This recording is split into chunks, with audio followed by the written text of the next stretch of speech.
ala umuri dunya waddin. Wassalatu wassalamu ala asrofil anbiya wal mursalin wa ala alihi wa sahbihi ajmain amma ba'du. Puji syukur kehadirat Allah Subhanahu wa Ta'ala karena telah melimpahkan rahmat dan karunia-Nya sehingga kita dapat hadir dan berkumpul di Zoom meeting ini. Tak lupa sholawat serta salam kita sampaikan kepada sebaik-baiknya panutan kita, Nabi besar Nabi Muhammad Sallallahu Alaihi Wasallam. Yang terhormat Bapak Dr. Muhammad Rahmawan Arifin, SEMSI, selaku Dekan Fakultas Ekonomi dan Bisnis Islam UIN Raden Mas Said Surakarta. Yang kami hormati Ibu Septi Kurnia Prastiwi, SEMM, selaku Kepala Laboratorium Febri. Yang kami hormati Ibu Sayekti Endah Retmi Melani, SEMSI, sebagai pemateri kita pada kegiatan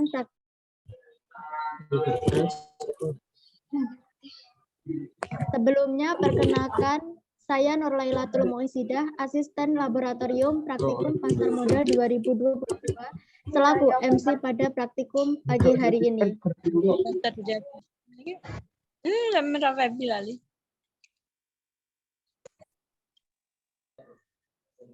Selanjutnya, saya akan membacakan susunan acara pada praktikum kali ini. Susunan acara yang pertama, pembukaan. Susunan acara yang kedua, pemaparan materi oleh Ibu Sayekti Endah Retmi Melani. Susunan acara yang ketiga, tanya jawab. Susunan acara yang keempat, penutup. Menginjak acara pertama adalah pembukaan, marilah kita buka kegiatan praktikum pertemuan pasar modal yang kali ini dengan bacaan basmalah bersama-sama. Bismillahirrahmanirrahim. Untuk mempersingkat waktu, kita akan melangsungkan susunan acara yang kedua, yaitu penyampaian materi tanpa mengurangi rasa hormat kepada Ibu Sayekti Endah Retmi Melani. Waktu dan tempat kami persilahkan. Ya, bismillahirrahmanirrahim. Assalamualaikum warahmatullahi wabarakatuh. Waalaikumsalam warahmatullahi wabarakatuh. Ya, sebelumnya. Waalaikumsalam warahmatullahi wabarakatuh. Iya, sebelumnya saya ucapkan terima kasih dulu kepada Mbak Nur Laili yang hari ini sudah memberikan kesempatan kepada saya untuk menyampaikan materi praktikum kita terkait dengan value investing ya. Oke, kemudian saya juga mau menyapa dulu. Selamat pagi teman-teman sobat praktikum Pasmod hari ini. Pagi Bu. Pagi Bu, alhamdulillah baik. Alhamdulillah, oke, semoga semuanya dalam kondisi sehat ya teman-teman semua. Oke, mungkin saya sedikit perkenalan dulu gitu ya, karena sebelumnya mungkin saya belum ngisi di teman-teman di Prodi MBS gitu ya. Alhamdulillah, perkenalkan saya di sini Ibu Endah gitu, Sayekti Endah. Saya kebetulan home base-nya di akuntansi syariah teman-teman semua. Monggo nanti kalau teman-teman barangkali ada mata kuliah yang mungkin akan saya ampu gitu. Tapi selama ini belum pernah ya saya ngampu di MBS gitu ya.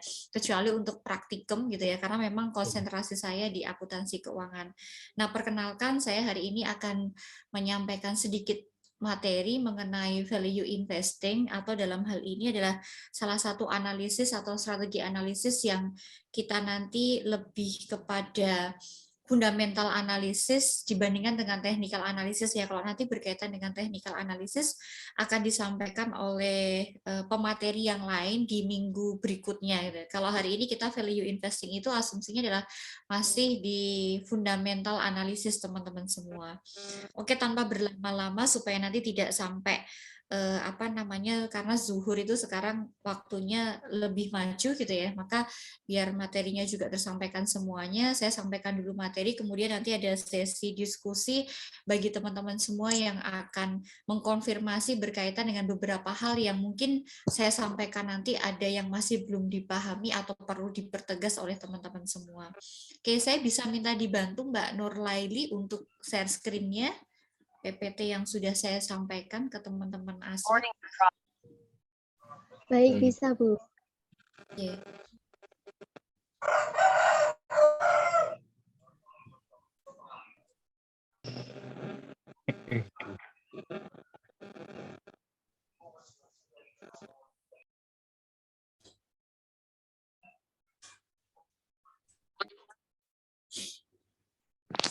Ya, bisa ke slide awal dulu ya. Oke, hari ini kita akan sedikit membahas mengenai beberapa rasio yang digunakan di dalam analisis fundamental ya teman-teman semua. Jadi kalau kita aliran investor yang apa namanya lebih ke fundamental analisis, maka kita nanti akan menggunakan strategi.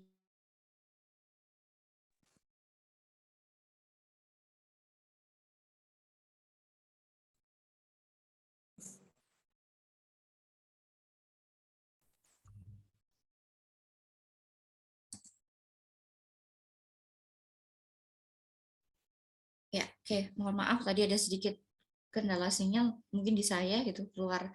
Oke, jadi sebenarnya ada banyak rasio ya teman-teman semua yang bisa kita terapkan untuk membantu kita dalam menganalisis berkaitan dengan keputusan untuk kita berinvestasi khususnya dalam hal saham nanti ya. Namun di antaranya yang nanti seringkali digunakan oleh investor itu dalam implementasinya ini ada.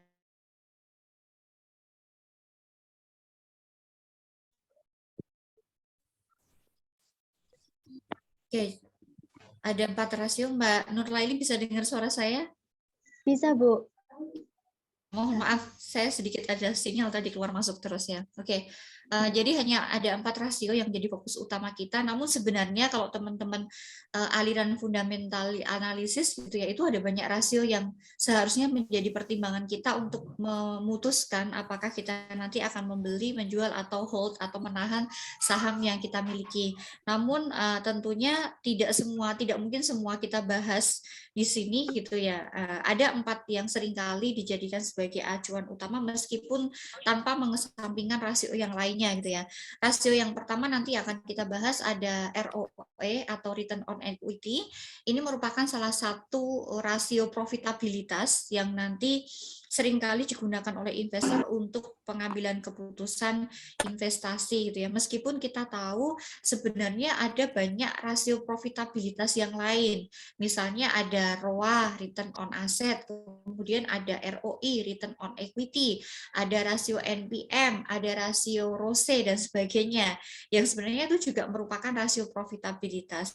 Cuma yang seringkali populer, seringkali digunakan oleh para investor untuk mengambil keputusan investasi ini lebih memilih ROI dibandingkan dengan rasio profitabilitas yang lainnya. Kemudian rasio yang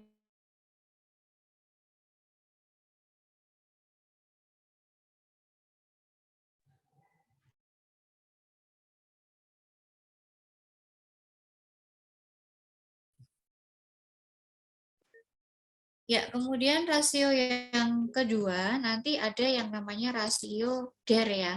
Rasio DER ini merupakan rasio leverage atau rasio utang, rasio solvabilitas kalau teman-teman belajar analisis laporan keuangan gitu ya.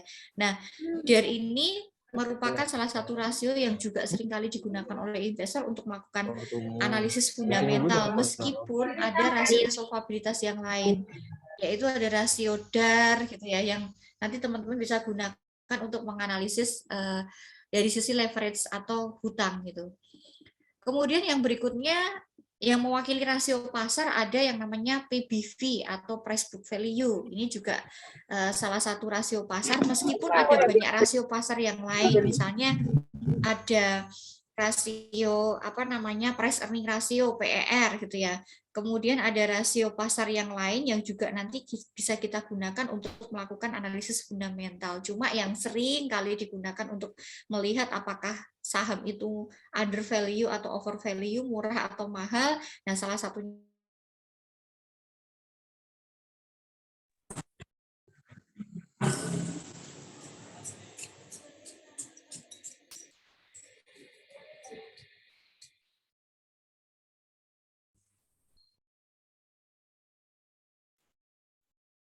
Oke, kemudian rasio yang keempat yang nanti akan kita bahas juga yang namanya dividend yield, teman-teman semua, yaitu rasio yang kita gunakan untuk menghitung tingkat pengembalian, berapa besarnya return yang kita harapkan ketika kita memiliki sebuah saham dari emiten tertentu atau perusahaan tertentu. Oke, next slide berikutnya, kita langsung masuk saja ke materi.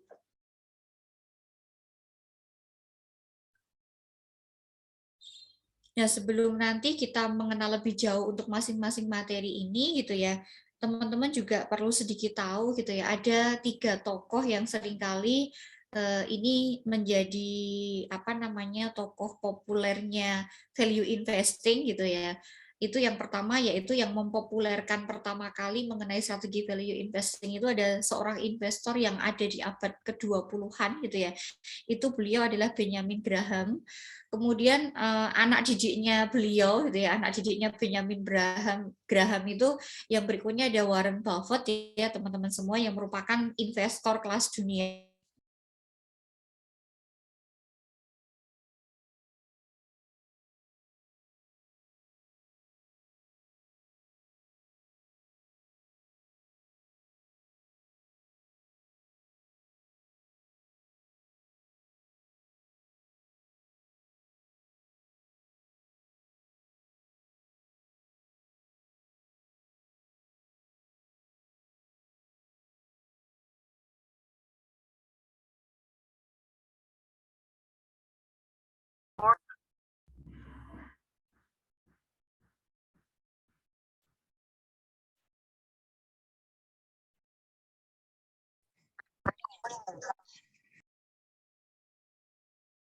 Mohon maaf teman-teman, ini kayaknya sinyal dari Ibu Sayektinya sedang tidak stabil.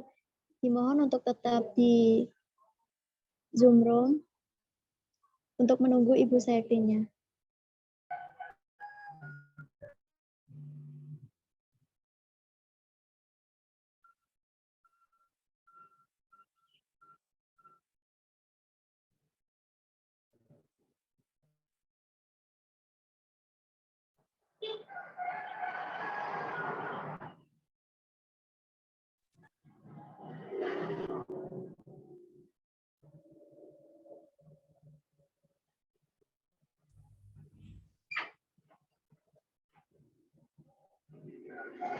Ya, cek Mbak Nur Laili, bisa dengar suara saya Mbak Nur?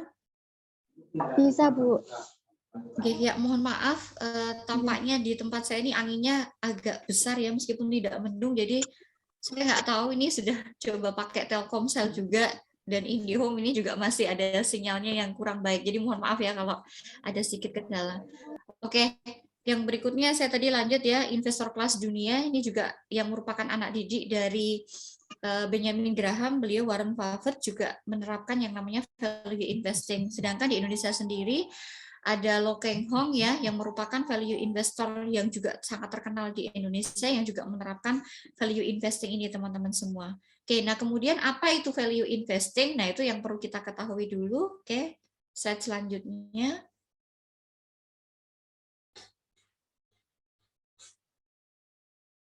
Value investing ini merupakan strategi ya yang digunakan oleh investor gitu ya, yang dia beraliran fundamentalis analisis, di mana dia itu nanti akan menerapkan strategi ini dengan tujuan untuk mendapatkan saham atau bisa membeli saham itu di bawah nilai wajarnya, atau nanti kalau dalam teori ekonomi atau teori portofolio itu kita kenal dengan yang namanya nilai intrinsik saham.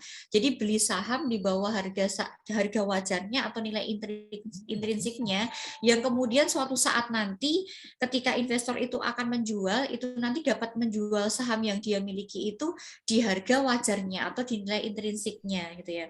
Artinya, seringkali yang namanya strategi value investing ini merupakan salah satu strategi untuk membeli saham dengan cara kita mencari saham itu yang dalam tanda kutip ya salah harga berdasarkan nilai fundamentalnya gitu.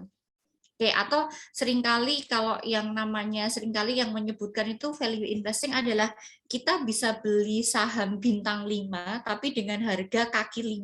Nah, itu seringkali istilah yang digunakan untuk strategi value investing ini gitu ya. Nah, value investing ini digunakan oleh siapa? Nah, ini cocok digunakan oleh investor yang memang beliau itu tujuannya investasi adalah untuk jangka panjang, tidak untuk jangka pendek ataupun menengah teman-teman semua. Jadi value investing ini karena memang dia perlu melihat bagaimana tren fundamental perusahaan tidak hanya dalam jangka pendek gitu ya, tapi jangka panjang, maka dibutuhkan seorang investor yang memiliki tingkat kesabaran tinggi yang nantinya dia nanti akan mendapatkan tingkat keuntungannya yang maksimal di masa yang akan datang ketika nanti beliau menjual sahamnya itu. Jadi tidak boleh gegabah, tidak untuk sifatnya yang jangka pendek untuk investasi yang menggunakan strategi value investing ini gitu ya. Oke. Next slide selanjutnya. Nah, kemudian strategi apa saja yang perlu kita terapkan untuk bisa kita berhasil menggunakan value investing ini gitu ya. Yang pertama, tentunya seorang investor harus mampu atau memiliki kemampuan dalam hal dia melakukan analisis gitu ya. Karena apa? Yang namanya kita berinvestasi di sekuritas, misalnya saham, obligasi ataupun produk yang lainnya, atau investasi bentuk aset real sekalipun gitu ya, tidak harus saham tapi aset real yang lain, itu kita juga perlu mempertimbangkan ada banyak faktor atau banyak aspek yang mempengaruhi nilai investasi yang kita pilih gitu ya. Nah, kalau kita berbicara masalah saham gitu ya, yang berpengaruh terhadap harga saham itu tentunya tidak hanya faktor internal saja, tidak hanya berdasarkan kinerja perusahaan saja, tapi ternyata yang namanya kondisi makro Indonesia, faktor eksternal itu juga sangat berpengaruh terhadap yang namanya harga sebuah sekuritas atau harga saham yang nanti kita ingin beli atau kita miliki gitu ya. Nah, kondisi makro suatu negara itu meliputi banyak aspek ya. Jadi kalau teman-teman belajar teori ekonomi makro dan mikro itu kan ada inflasi, ada tingkat suku bunga, ada perubahan nilai tukar mata uang, rupiah terhadap mata uang asing, perubahan daya beli masyarakat dan sebagainya. Yang itu juga berimplikasi pada perubahan harga saham gitu ya. Nah, misalnya saja kalau kita bicara inflasi gitu ya. Ketika suatu negara itu mengalami inflasi sedang sampai dengan inflasi tinggi gitu ya. Kalau kita inflasi itu kan pasti harga barang-barang kan naik ya, sehingga kalau harga barang-barang naik pasti ada penurunan daya beli masyarakat. Masyarakat nggak mampu, banyak yang mereka dengan penghasilan yang terbatas tidak mampu membeli suatu barang. Nah, mau beli barang kebutuhan primer aja susah, apalagi mau berpikir investasi. Nah, sehingga ketika kita terjadi sebuah negara ada inflasi yang sedang ataupun tinggi, maka ini akan mengakibatkan pada penurunan harga saham gitu ya, harga sekuritas gitu. Karena tadi tidak ada daya beli masyarakat. Alih-alih mau investasi, mau beli barang kebutuhan pokok aja mereka kesulitan gitu. Sehingga hal ini akan menurunkan harga saham. Nah, di sini perlu kejelian seorang investor itu sampai sana ya. Mereka tidak boleh hanya melihat faktor internal saja gitu ya. Oh, kalau labanya turun, ini kemudian perusahaan ini dalam kondisi yang tidak baik, tidak serta-merta demikian. Perlu mempertimbangkan tadi saya bilang ada faktor internal dan faktor eksternal yang perlu dipertimbangkan ketika kita memilih strategi value investing gitu ya. Nggak hanya lihat internalnya aja, tapi juga lihat faktor eksternalnya.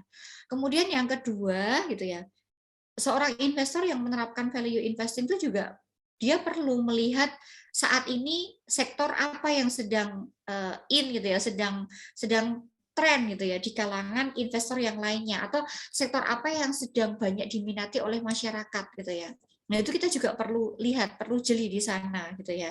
Oke, untuk melihat kira-kira saham apa yang menarik untuk kita beli, kita juga perlu lihat trennya seperti apa.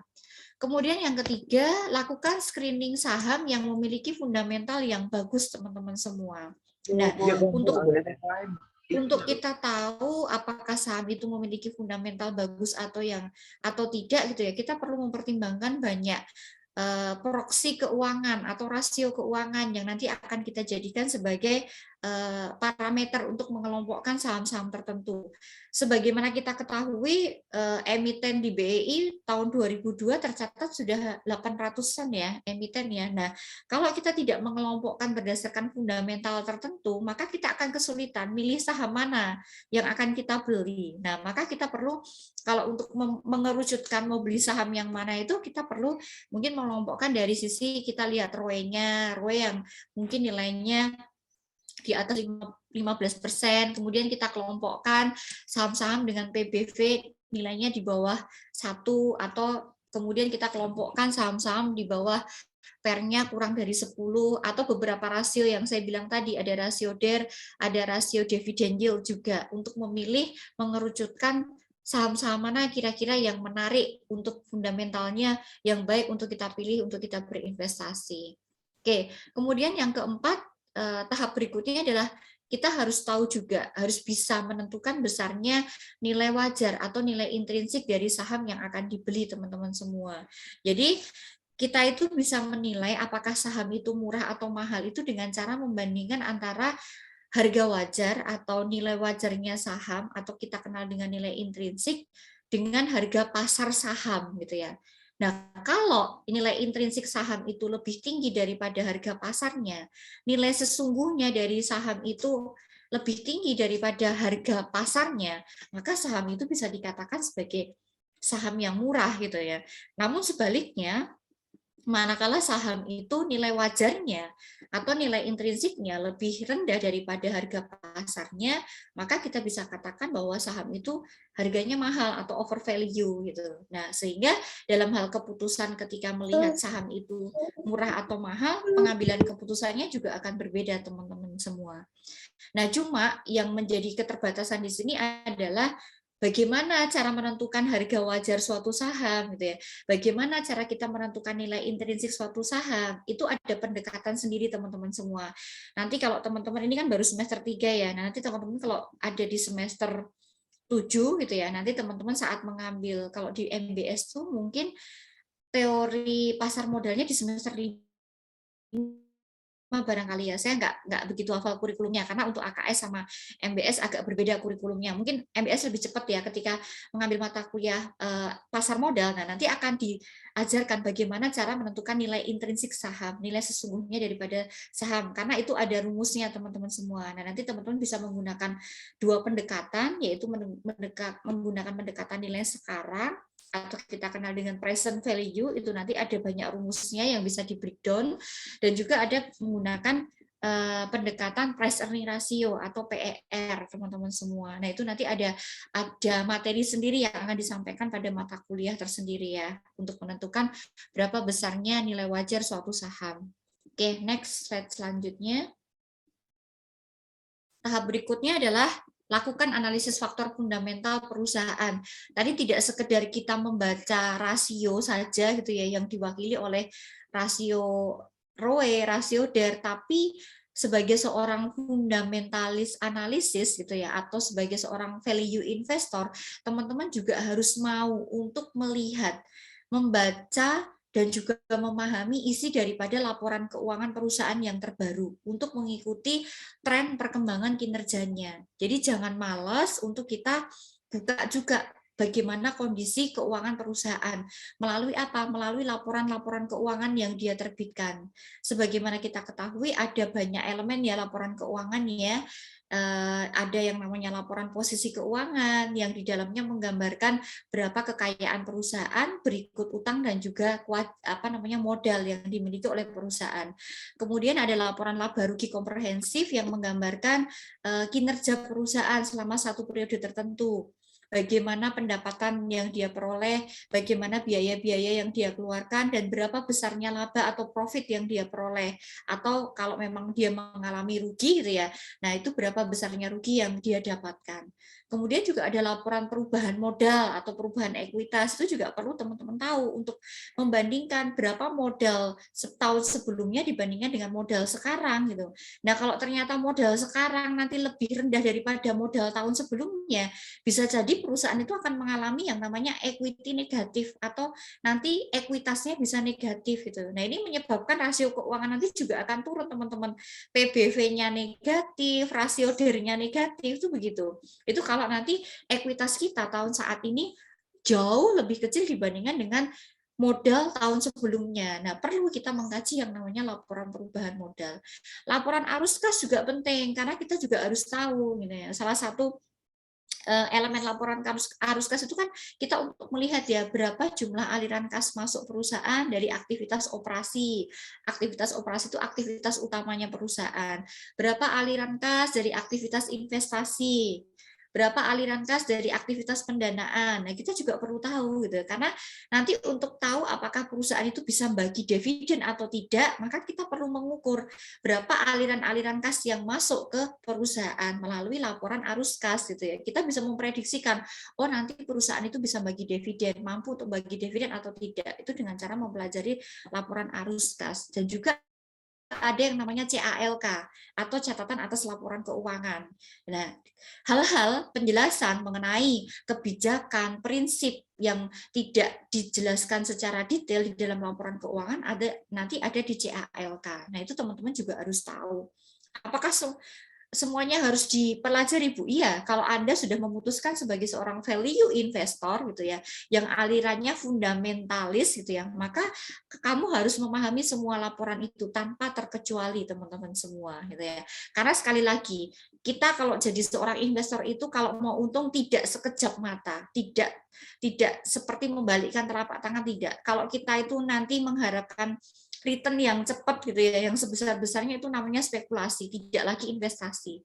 Jadinya tidak syariah nanti. Nah, teman-teman MBS jangan sampai kita salah mempersepsikan, karena investasi sama spekulasi itu beda tipis ya kalau di aset keuangan itu ya. Nah, kalau kita mau investasi harus benar-benar didasari oleh ilmu pengetahuan gitu ya. Tapi kalau teman-teman mainnya spekulasi, hanya orientasinya cuan yang secepat-cepatnya, itu larinya sudah spekulasi, bukan lagi investasi. Maka saya bilang investasi itu nggak bisa secepatnya dapat keuntungan, tuh nggak bisa. Kalian butuh proses gitu ya untuk bisa dapatkan keuntungan atau cuan gitu ya, dari investasi saham ataupun sekuritas yang lainnya. Oke, kemudian yang berikutnya menentukan waktu kapan membeli saham yang tepat. Nah, kapan beli, kapan jual, kapan menahan saham itu juga kalian perlu tahu. Nah, dengan cara apa tadi? Menentukan nilai valuasi atau nilai intrinsik dulu gitu ya. Dengan cara membandingkan nilai intrinsik dengan nilai pasarnya, baru kita tahu kapan saat beli, kapan saat jual, dan kapan saat kita tahan dulu, tidak melakukan aksi apapun untuk baik membeli atau menjual saham yang kita miliki. Oke, selain itu juga lakukan pemantauan teman-teman semua. Artinya apa? Kalian harus up to date gitu ya. Ikuti berita terbaru yang di-share oleh Bursa Efek Indonesia atau beberapa situs sejenis ya, mungkin OJK juga yang itu memperlihatkan tren perkembangan daripada emiten yang kita pilih kita untuk berinvestasi di sana. Jangan sampai ketika kita berinvestasi itu kita tidak up to date berkaitan dengan informasi dari emiten di mana kita punya sahamnya. Nah, kalian harus jadi investor yang cerdas gitu ya, investor yang canggih gitu ya, supaya kalian itu kalau berinvestasi didasari oleh ilmu pengetahuan, tidak mainnya spekulasi, teman-teman semua. Oke, yang berikutnya menentukan waktu kapan menjual saham yang tepat ya. Jadi kadang-kadang kalau misalnya teman-teman tuh punya saham ya, kemudian ternyata perusahaannya itu kok ini profitnya mengalami turun terus ya, atau bahkan mungkin rugi gitu ya. Nah, kalau saya itu jangan gegabah mengambil keputusan, wah saya jual aja deh langsung daripada saya nanti merugi gitu ya. Nah, sebagai seorang value investor itu kalian tadi kan dibutuhkan kesabaran ya, kesabaran dan mau bertabayun terkait dengan kondisi perusahaan yang sesungguhnya. Maka lihat dulu, lihat aspek yang lainnya dulu. Maka kalian juga perlu ngecek lagi bagaimana kondisi perusahaannya itu, apakah kalau di Bursa Efek Indonesia itu dia masuk ke notasi khusus atau tidak, karena bagi perusahaan-perusahaan yang masuk ke notasi khusus, nah ini perusahaan yang bermasalah. Nah, kita lihat dulu apakah dia juga masuk ke sana atau tidak sebelum kita memutuskan secara gegabah untuk menjual saham yang kita miliki. Nah, artinya ketika kita mau jadi seorang investor itu ya jangan ibaratnya gerusa-gerusu teman-teman semua. Nah, itu menjadi hal yang tidak baik bagi kita. Karena tadi ditakutkan antara niat investasi murni dengan spekulasi itu beda tipis teman-teman semua. Jaraknya tidak banyak gitu ya. Ketika kita berbicara mengenai sekuritas atau saham dan teman-temannya. Oke, next lanjut.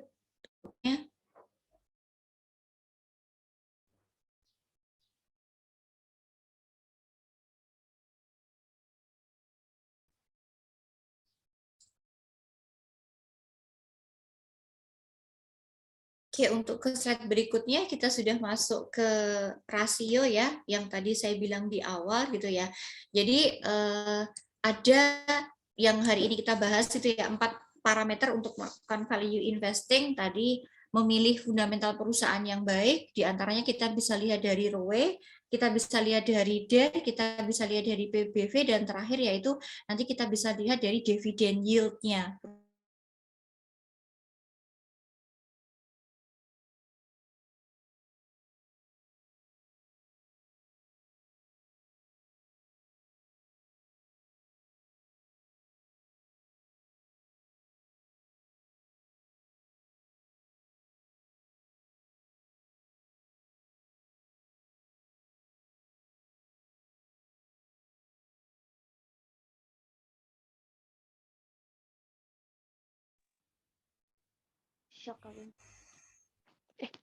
Ya, ROE itu merupakan salah satu rasio profitabilitas ya teman-teman semua itu ya. Yang mewakili rasio profitabilitas itu yang mengukur sejauh mana perusahaan itu mampu mengelola ekuitas yang dia miliki untuk menghasilkan laba bagi perusahaan. Oke, next slide selanjutnya, Mbak atau Mas bisa dibantu. Oke, ROE yang baik gitu ya, ROE yang nanti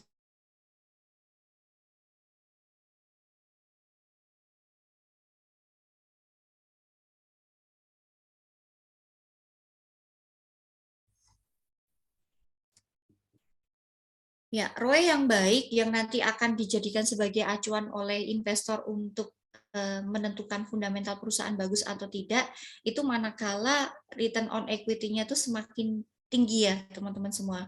ROE yang bagus adalah ROE yang semakin tinggi, karena kalau kita lihat dari komponen perhitungan ROE gitu ya. Slide selanjutnya Mbak, next. Itu dihitung dari laba bersih dibagi dengan equity ya. Laba bersih dibagi dengan total modalnya perusahaan, teman-teman semua. ROE itu dihitungnya dari demikian. Oke, sehingga laba bersih dibagi dengan total modal, kalau ROE-nya tuh semakin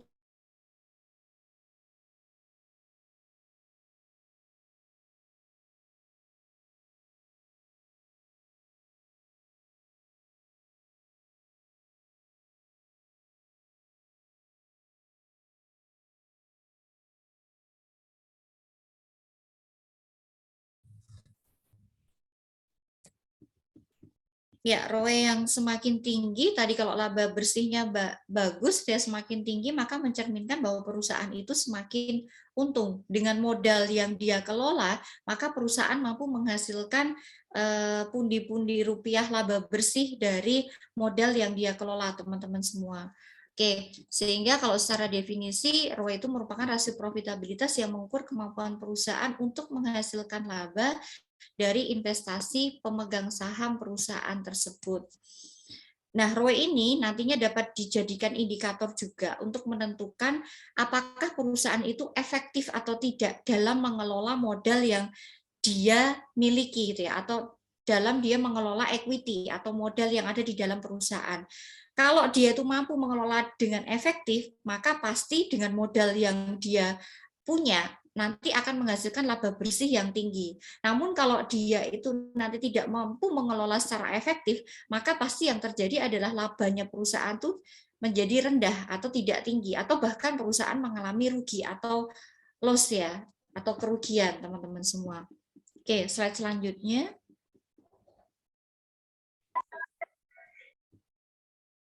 Oke, ada beberapa fungsi daripada ROE ya, teman-teman semua. Yang pertama yaitu ROE merupakan salah satu instrumen analisis yang digunakan untuk menilai efisiensi penggunaan ekuitas atau modal perusahaan. Tadi saya bilang ya, kalau modalnya itu dikelola dengan baik, maka yang terjadi labanya pasti akan tinggi. Kalau dia tidak dikelola dengan baik, pasti labanya menjadi rendah atau mungkin perusahaan juga akan mengalami kerugian.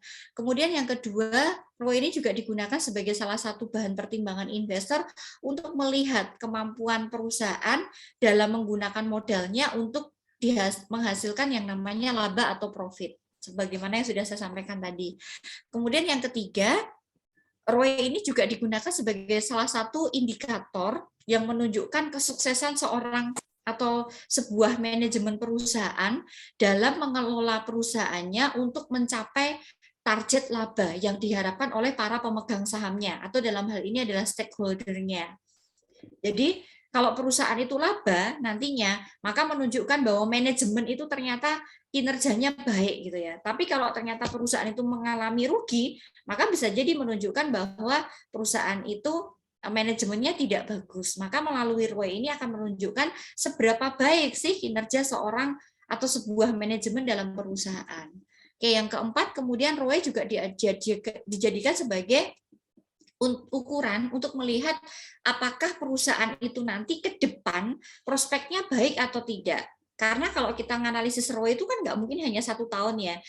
Jadi seorang value investor tuh kan investor jangka panjang ya, maka dia akan melihat tren perkembangan ROE dari tahun ke tahun, misalnya 5 tahun. Nah, dari kita mengamati perkembangan ROE tahun pertama sampai dengan tahun kelima, kita akan memprediksikan, oh karena ini ROE-nya semakin tahun semakin tinggi, maka berarti nanti kinerja di masa depan juga akan baik ini perusahaannya. Dia prospektif, dia profitable gitu. Maka saya nggak salah milih perusahaan ini untuk saya berinvestasi di dalamnya. Dan yang terakhir, fungsi ROE adalah sebagai pembanding atas pencapaian kinerja profitabilitas perusahaan dengan perusahaan yang lainnya, teman-teman semua. Jadi kalau kita mau tahu apakah ROE perusahaan kita baik atau tidak, kita perlu membandingkan dengan ROE perusahaan sejenis atau ROE dengan perusahaan yang ada di industri yang sama untuk tahu bahwa ROE kita itu tinggi, baik atau tidak. Nah, itu kita perlu membandingkan dengan ROE di industri yang sejenis. Oke, lanjut.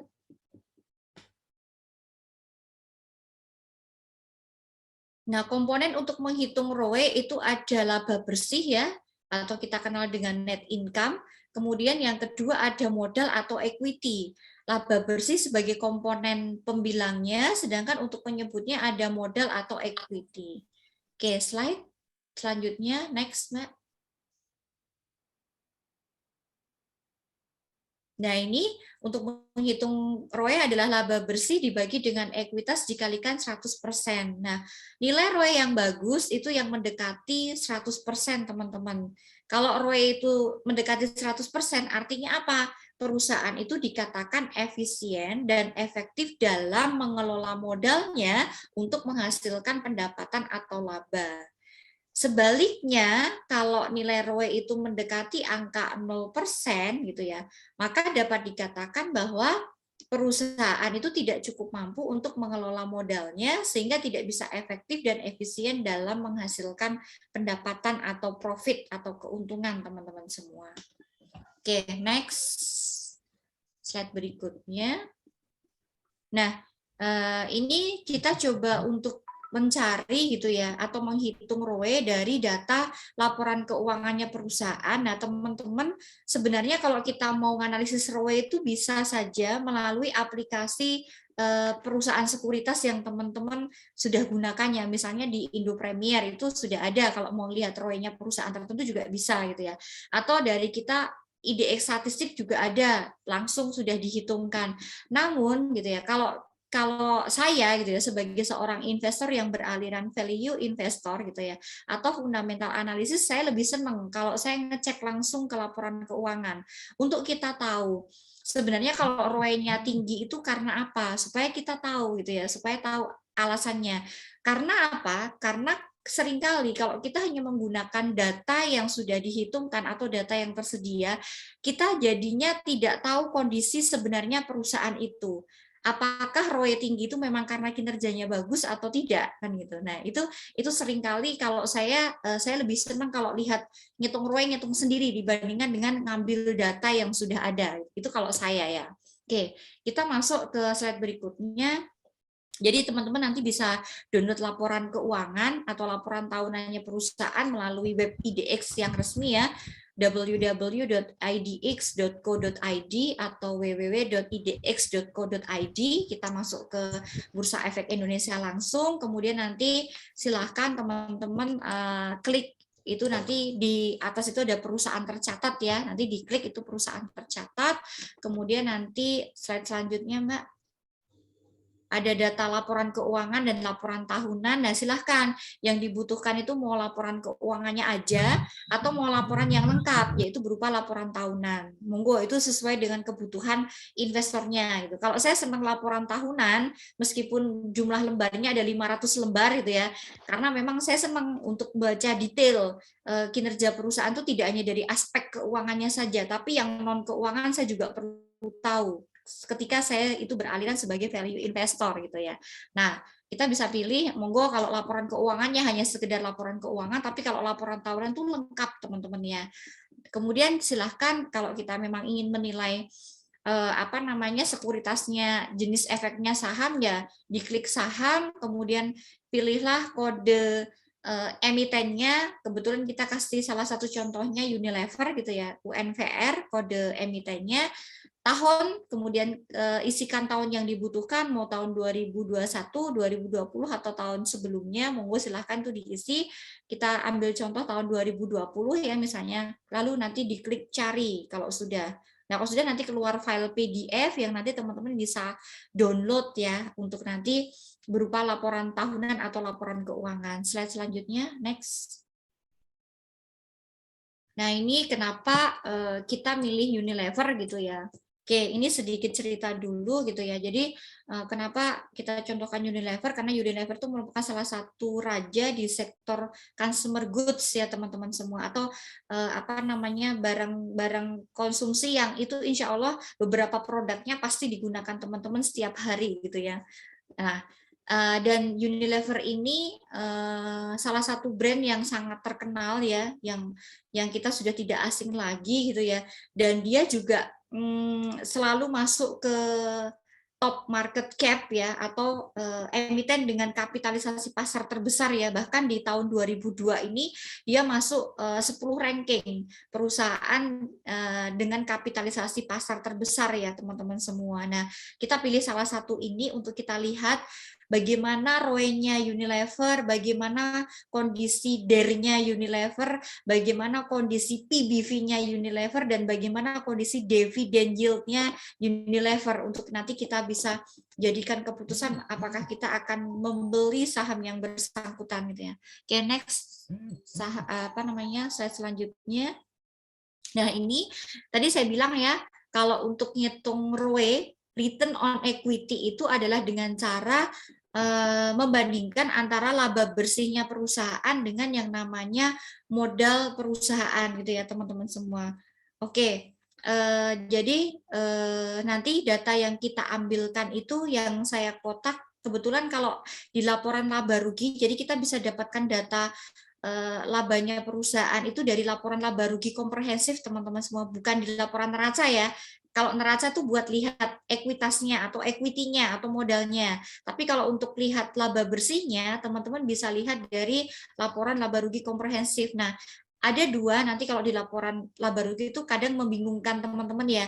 Ada yang tertulis laba, kemudian ada yang jumlah penghasilan komprehensif lainnya, ada yang laba sebelum bunga pajak dan sebagainya. Nah, itu pilihlah yang laba yang saya kotak atas itu yang tertulis laba ya, laba yang sesudah dikurangi dengan beban pajak penghasilan, itu merupakan laba bersih.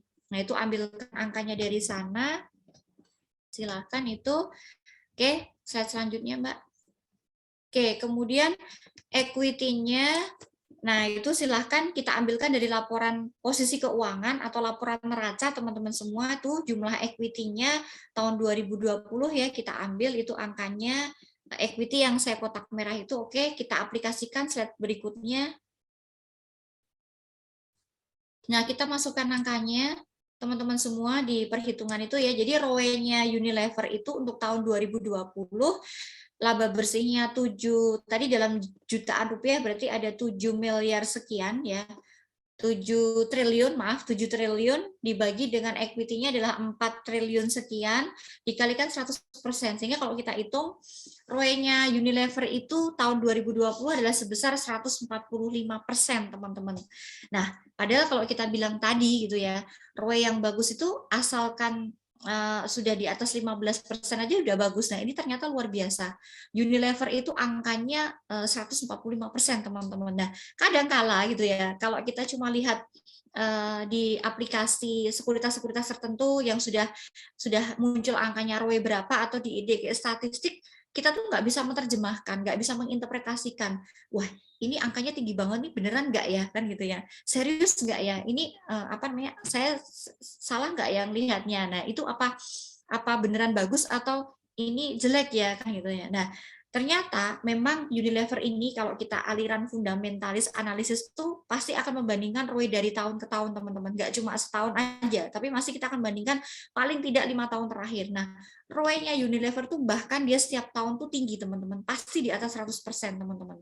Gitu ya. Nah, kenapa ROE-nya Unilever itu tinggi gitu ya? Nanti kalau kita lihat di laporan keuangannya, karena Unilever itu mendanai kegiatan operasionalnya dia itu tidak dari ekuitas, tidak dari modal, tapi dia lebih banyak mendanai aktivitas rutin operasional utamanya perusahaan itu dari utang dibandingkan dengan modal. Makanya di laporan keuangannya Unilever itu nilainya modal sama utangnya Unilever itu gedean utangnya, teman-teman. Nah, maka karena dia itu mendanai kegiatan operasionalnya itu pakai utang, sehingga kalau itu dapatnya labanya tinggi gitu ya, itu tidak karena kita efisien dalam memanfaatkan modal Unilever, tapi karena dia itu memang mengoptimalkan utangnya dia untuk nanti dia bisa menghasilkan laba bersih. Sehingga kalau komponen laba bersih dibagi dengan modal, itu hasilnya nanti laba tinggi itu sebenarnya bukan karena dari modalnya, tapi karena penggunaan utangnya dibagi dengan modal yang nilainya kecil, alhasil ROE-nya Unilever tuh tinggi banget, pasti di atas 100%. Karena dia modalnya rendah gitu ya. Karena dia menggunakan, sekali lagi, misalnya Mbak Nurlaili punya perusahaan gitu ya. Nah, Mbak Nurlaili ini dalam perusahaannya misalnya fashion gitu ya, bikin pakaian, bikin jilbab gitu. Nah, Mbak Laili ini dalam menghasilkan baju, menghasilkan jilbab dan sebagainya, dia tidak mengoptimalkan modal yang dia miliki, tidak. Tapi Mbak Nurlaili dalam menghasilkan baju, jilbab dan sebagainya, produknya dia itu dengan cara dia mengoptimalkan utang yang dia punya, teman-teman semua. Nah, sehingga kalau kita bicara ROE itu adalah return on equity, laba bersih dibagi dengan equity, dan padahal Mbak Nurlaili itu dalam mendanai perusahaannya tidak dari modal tapi dari utang, sehingga ROE-nya pasti akan tinggi karena modalnya kecil gitu. Nah, ROE yang tinggi itu karena Mbak Laili apa? Pinter-pinternya dia mengelola utangnya gitu. Jadi nah itu. Nah, ROE yang tinggi bukan dari karena kita efisien modalnya, tidak. Jadi Unilever itu dia ROE-nya tinggi bukan karena dia mampu mengoptimalkan modalnya, tidak. Tapi memang dia dapat ROE yang tinggi itu justru karena dia mengoptimalkan utangnya dibandingkan dengan modalnya. Nah, ini kalau teman-teman itu nggak lihat langsung dari laporan keuangannya, ngitung sendiri, kalian nggak akan tahu itu gitu ya, penyebabnya karena apa. Nah, sekarang yang jadi pertanyaan adalah, nah, utangnya Mbak Nurlaili ini utang yang sehat atau tidak gitu ya, untuk menjawab pertanyaan itu. Sehingga ROE yang tinggi 145% ini meskipun dia tinggi, sehat atau tidak, karena dibilang pendanaan perusahaannya dari utang bukan dari modal. Maka kita lihat slide selanjutnya. Nah, itu kalau teman-teman lihat ya, di tampilan laporan Unilever ya, tahun 2020, lihat jumlah liabilitas tuh utang ya, liabilitas tuh nama lain daripada utang, sama jumlah ekuitas tuh modal. Lihat bandingnya, jumlah liabilitasnya tuh 15 triliun, sedangkan jumlah ekuitasnya tuh 4 triliun, teman-teman semua. Nah, ternyata apa? Unilever itu equity-nya sama utangnya gedean utangnya. Gitu. Nah, tapi kita lihat nanti apakah utangnya itu sehat atau tidak. Nah, kita lihat ke rasio DER nanti untuk membandingkan itu. Apakah utangnya Unilever itu yang untuk mendanai kegiatan operasinya itu sehat atau tidak? Kita lihat di rasio DER. Oke, kita lanjut dulu. Nah, nanti teman-teman juga bisa dapatkan nilai ROE dari buka IDX statistik ya. Nanti angkanya sudah dihitungkan oleh Bursa Efek Indonesia gitu ya. Oke, lanjut next.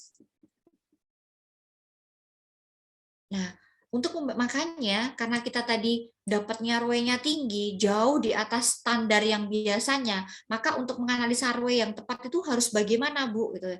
Yang pertama, ketika kita tertarik pada suatu emiten tertentu dan nilai ROE-nya itu ekstrim misalnya, maka untuk mengkonfirmasi apakah ROE-nya itu benar-benar baik atau tidak, kita perlu yang pertama membandingkan ROE pada perusahaan dalam industri yang sejenis. Oh, berarti silahkan bandingkan Unilever dengan industri yang sejenis, sama-sama di consumer goods gitu ya. Nah, ROE sama-sama di consumer goods itu apakah Unilever itu sama atau berbeda dengan industri sejenisnya atau tidak, kita bandingkan. Yang kedua, selain membandingkan dengan industri sejenis, bandingkan dulu ROE di perusahaan yang sama, di Unilever juga, tapi dari tahun ke tahun. Untuk kita lihat trennya itu apakah mengalami kenaikan atau penurunan. Nah, untuk kita bisa bilang bahwa ROE Unilever baik atau tidak, ya kalian perlu membandingkan ROE selama 5 tahun terakhir ya, untuk melihat kinerjanya Unilever seperti apa. Nah, yang ketiga, kemudian semakin meningkat ROE, perusahaan itu berarti semakin bertumbuh gitu ya. Selama nanti kalau tadi karena ROE-nya Unilever itu tinggi karena dari utang, kita lihat dulu apakah utangnya sehat atau tidak. Oke, next slide selanjutnya. Sehingga kalau saya bisa simpulkan, ROE itu merupakan salah satu rasio profitabilitas yang populer. Jadi primadona memang buat kita menentukan strategi berinvestasi di saham. Namun sekali lagi kita juga perlu mempertimbangkan historis daripada ROE itu sendiri dan juga membandingkan dengan rasio yang lain untuk bisa mengambil keputusan yang tepat. Jangan kita ngambil keputusan mau investasi, mau beli saham hanya lihat dari ROE doang. Tidak, kalau saya tidak sarankan demikian. Karena kita aliran value investor gitu ya. Oke, next slide selanjutnya. Kita beralih ke DER. Rasio berikutnya debt equity ratio, teman-teman semua. Nah, next, Mbak. DER merupakan salah satu rasio solvabilitas atau rasio utang perusahaan. Karena apa? Kenapa disebut rasio utang gitu ya? Karena dari rasio DER ini kita bisa menilai apakah perusahaan itu mampu bayar utangnya atau enggak. Maka kita bisa lihat dari yang namanya rasio DER. Cuma teman-teman yang perlu saya garis bawahi, untuk rasio DER antara perusahaan keuangan dengan non-keuangan, Unilever termasuk perusahaan non-keuangan. Bank Mandiri termasuk perusahaan keuangan gitu ya. Nah, ini berbeda interpretasinya. Jadi rasio DER ini kalau kita terapkan di industri keuangan, sektor keuangan baik itu perbankan ataupun asuransi dan sebagainya yang sifatnya industri keuangan, itu menjadi tidak tepat ketika kita ingin menganalisis sebuah saham dengan menggunakan rasio DER bagi industri keuangan. Karena apa? Industri keuangan bertolak belakang dengan sektor non-keuangan. Kalau non-keuangan, DER itu dikatakan bagus kalau nilainya semakin kecil, teman-teman semua. Tapi berbeda dengan sektor keuangan. Sebaliknya, sektor keuangan itu gitu ya, DER yang baik itu kalau dia nilainya tinggi. Dan bahkan DER-nya sektor keuangan itu melebihi sampai 6 kali lipat, 7 kali lipat dari sektor non-keuangan. Karena apa gitu ya? Kenapa nanti kita nggak bisa gunakan DER untuk di sektor keuangan? Karena kalau sektor keuangan, ini mohon maaf ya, misalnya Mbak Laili gitu ya, ini salah satu nasabah bank syariah di Indonesia, misalnya BSI gitu ya. Nah, ketika Mbak Naili ini menabung di bank, Mbak Naili punya uang 20 juta ditabung di BSI, itu oleh BSI itu nyatetnya tidak sebagai modal, tidak sebagai aset, teman-teman. Tapi uang yang masuk sebagai bentuk tabungan, deposito dari nasabah, itu kalau sektor keuangan masuknya ke utang, nyatetnya. Jadi sektor keuangan itu kan fungsinya dia menghimpun dana dari masyarakat kan. Nah, maka kalau ada uang yang masuk ke perbankan, ke sektor keuangan yang lain, asuransi, nasabahnya bayar premi gitu ya. Nah, itu masuknya tidak di aset, tidak di modal, tidak, tapi nambah utangnya.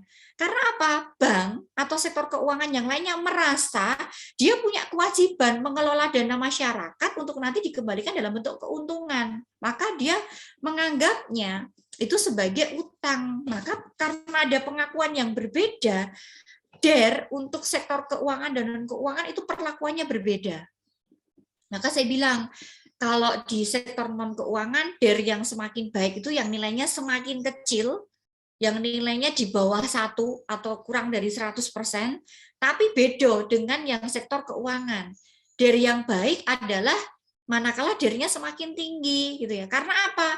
DER semakin tinggi itu menunjukkan bank itu semakin laku. Nasabah semakin percaya untuk menabung di bank yang bersangkutan karena nilai utangnya kan akan semakin tinggi. Nah, itu berbeda dengan sektor yang non keuangan, teman-teman semua. Maka itu perlu digarisbawahi dulu, di note sama teman-teman semua. Tidak sama antara yang kalau nilainya harusnya semakin kecil atau kurang dari 1 atau kurang dari 100%. Next, selanjutnya, Mbak. Nah, ini ya tadi yang saya perlu catatkan tadi, DER pada perusahaan yang bergerak di sektor keuangan, misalnya bank dan asuransi, ini perlu kita lihat. Karena apa? DER pada perusahaan sektor keuangan itu bisa jadi nilainya mencapai 5 sampai 6 kali lipat dari sektor non keuangan. DER yang tinggi di sebuah bank menunjukkan seberapa besar jumlah simpanan pihak ketiga atau nasabah, nabung atau deposito menyimpan uangnya di bank tersebut. Sehingga semakin besarnya DER di industri keuangan, selama industri keuangan itu mampu mengelola utangnya dengan baik, maka bisa dikatakan DER-nya itu sehat gitu ya. Oke, slide selanjutnya, next, Mbak. Nah, ini contohnya tahun 2020 untuk 4 bank ya, Bank BRI, Bank BCA, Bank Mandiri, dan Bank BNI. Ternyata kalau teman-teman ngitung DER-nya masing-masing bank atau lihat dari aplikasi yang sudah ada nilai DER-nya itu, ternyata nilainya 6,27 kali, kan lebih dari 1 kan, atau 627% untuk Bank BRI.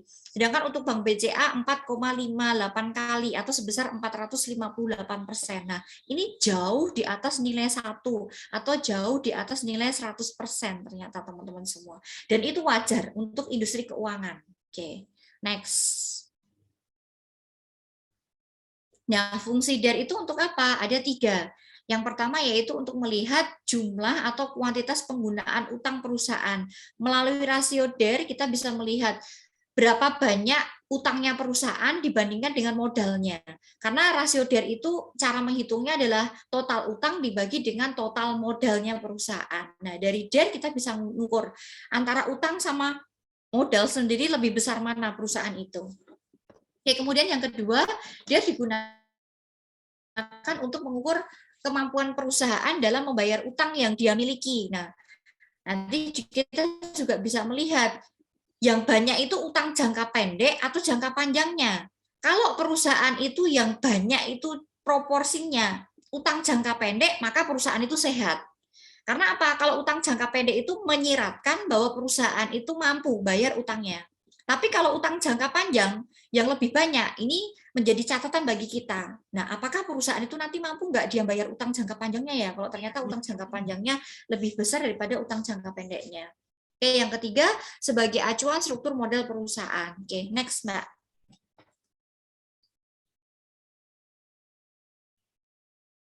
Oke, cara untuk menghitung DER adalah total utang dibagi dengan total modal ya teman-teman semua. Oke, nah, lanjut Mbak, langsung kita lihat aplikasikan ke Unilever. Oke, DER yang baik adalah DER yang kurang dari 1 ya atau di bawah 100% ya. Oke, tapi ini tidak berlaku untuk si sektor keuangan sekali lagi. Next, slide selanjutnya. Nah, ini kita lihat ini adalah data apa namanya teman-teman laporan keuangan Unilever ya teman-teman semua ya di bagian laporan posisi keuangan atau neraca teman-teman semua. Nah kita lihat tadi saya bilang ya kalau perusahaan itu meskipun dia utangnya tinggi tapi antara utang jangka pendek sama jangka panjangnya lebih besaran utang jangka pendek maka perusahaan itu sehat. Tapi kalau perusahaan itu utang jangka panjangnya lebih tinggi daripada jangka pendeknya, maka perusahaan itu dalam kondisi yang tidak sehat. Anda lihat antara di tahun 2020 ya, untuk Unilever utang jangka pendek yang saya kotak merah itu sama utang jangka panjangnya lebih besar mana? Lebih besar utang jangka pendeknya ya, karena utang jangka pendeknya itu 13 triliun sekian, sedangkan kalau utang jangka panjangnya 2 triliun sekian. Berarti Unilever, meskipun utangnya dia tinggi, tapi yang banyak itu di utang jangka pendeknya, utang yang akan terlunasi dalam jangka waktu 1 tahun. Sehingga Unilever, meskipun utangnya besar, dia masih dalam kategori perusahaan yang sangat sehat. Karena kalau utang jangka pendeknya yang lebih banyak, dia pasti mampu bayar utangnya. Oke, next. Slide selanjutnya, Mbak. Nah, ini kita lihat, aplikasikan, lanjut, Mbak. Next selanjutnya. Next aja. Tadi cara download laporan keuangannya sama ya, tidak perlu saya ulang. Nah, ini tadi kita untuk menghitung yang namanya DER ya, kita ambilkan data utang. Data utangnya Unilever itu berarti total yang 15 miliar sekian ya, teman-teman ya, yang saya kotak bawah itu. Oke, next. Kemudian kita ambil data equity atau modal. Nah, itu modalnya teman-teman lihat 4 triliun sekian itu ya, karena dalam satuan jutaan rupiah berarti nanti bacanya triliun. Oke, next.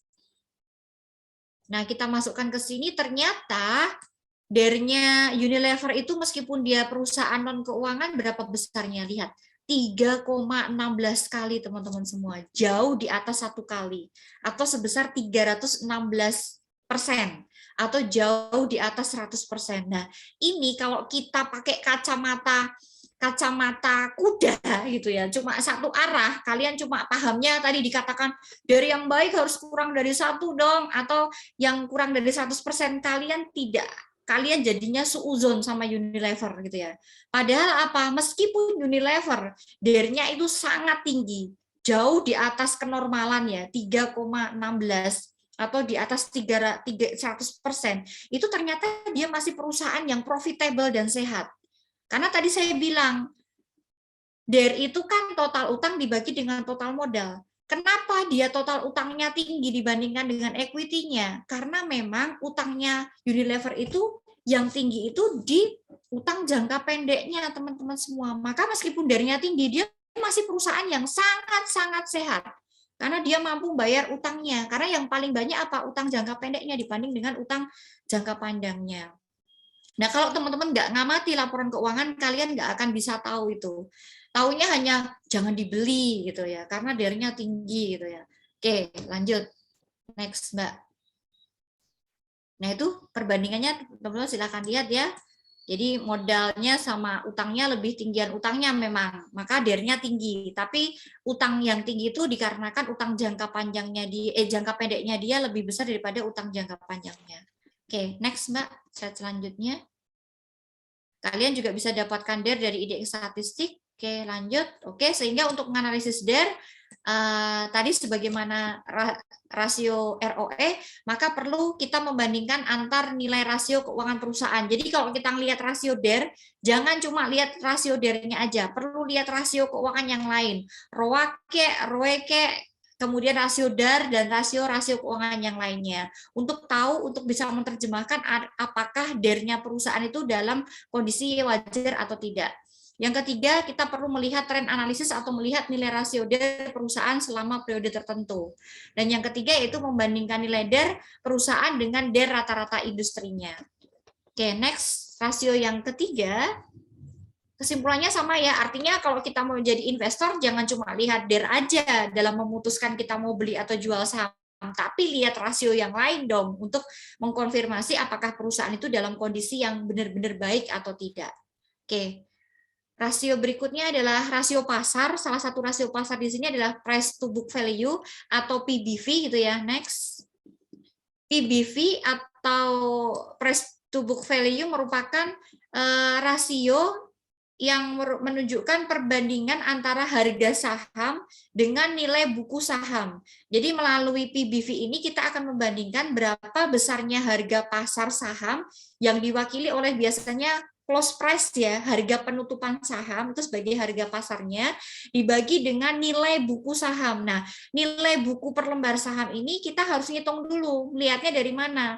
Dari laporan keuangan teman-teman semua. Nah, nanti saat teman-teman belajar mata kuliah pasar modal atau teori portofolio nanti harusnya disampaikan itu kan itu ya. Cara menghitung nilai buku adalah dengan membandingkan antara berapa jumlah total modalnya perusahaan dibagi dengan jumlah lembar saham yang beredar.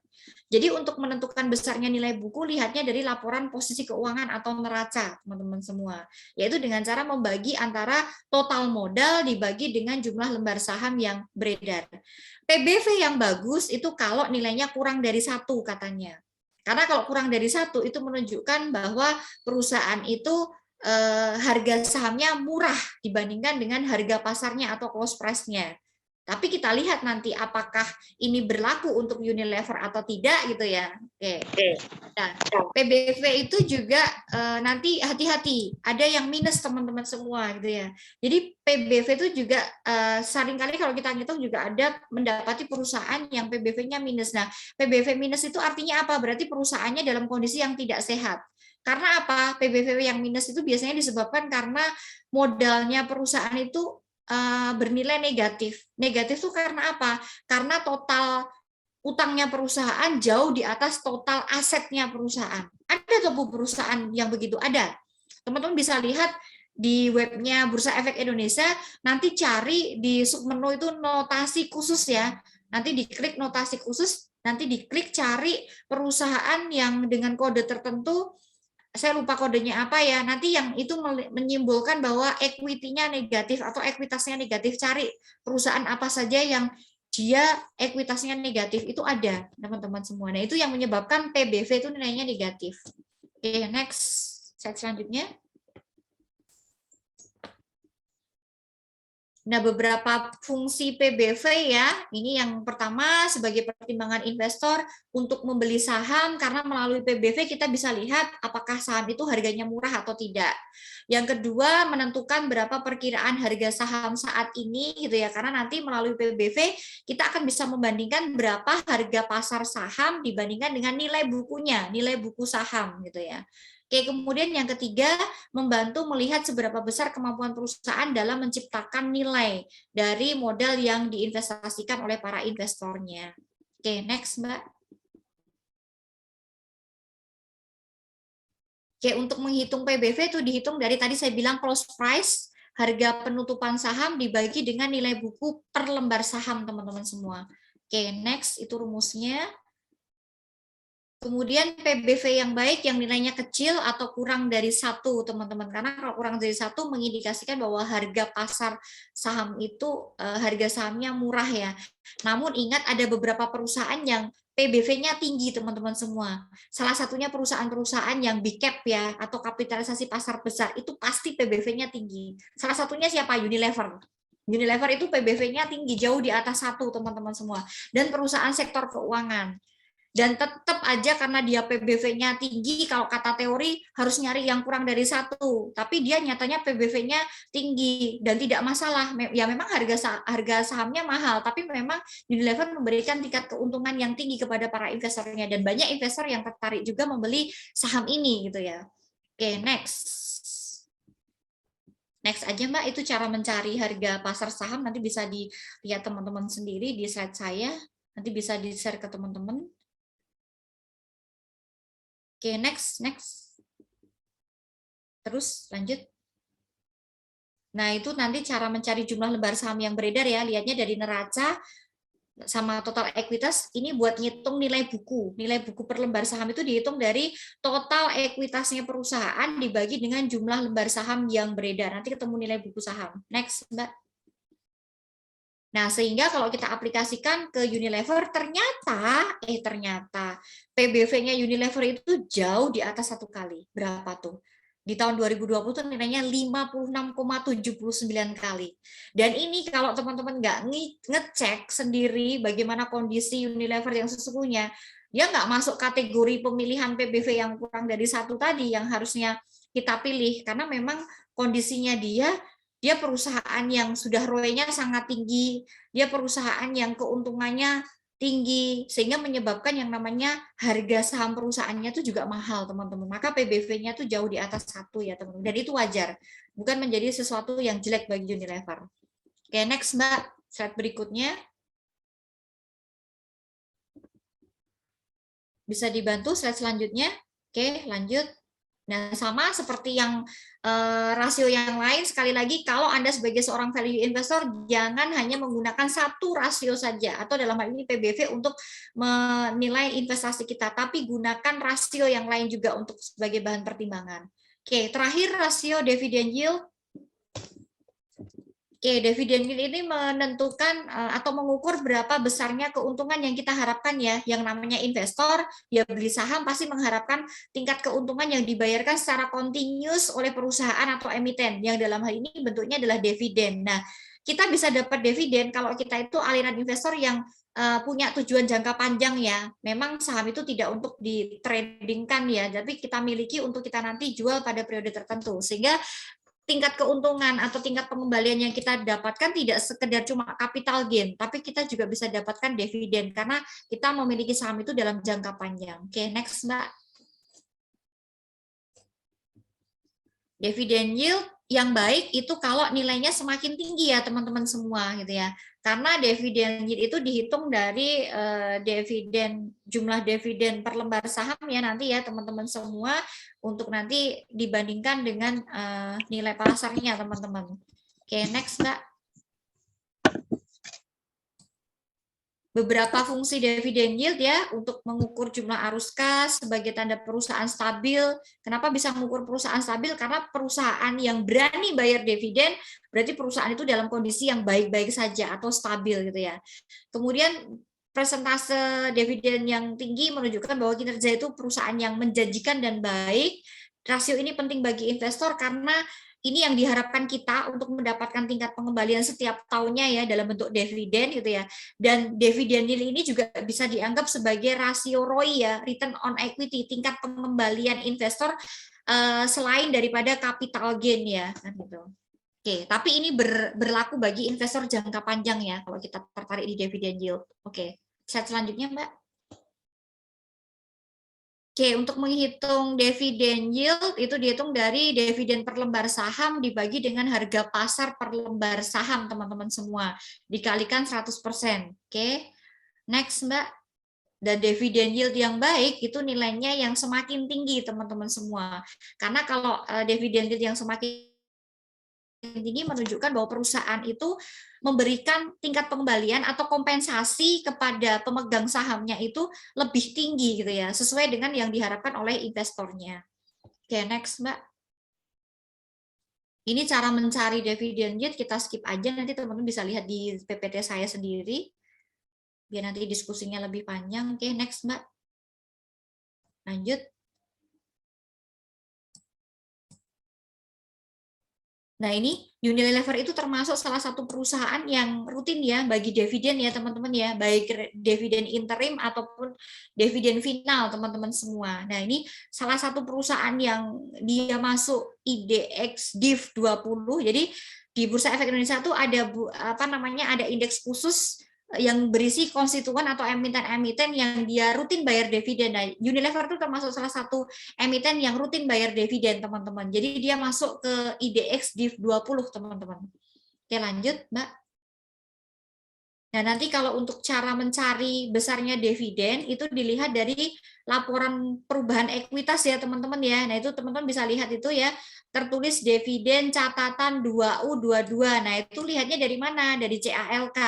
Nanti cari di catatan atas laporan keuangan nomor 2U dan nomor 22. Oke, slide berikutnya saya screenshotkan CALK di sini. Nah, itu berarti dividen tahun 2020 dari Unilever adalah penjumlahan dari dividen interim ditambah dividen final. 87 ditambah dengan 107. Sehingga total dividen tahun 2020 ada 194, teman-teman semua.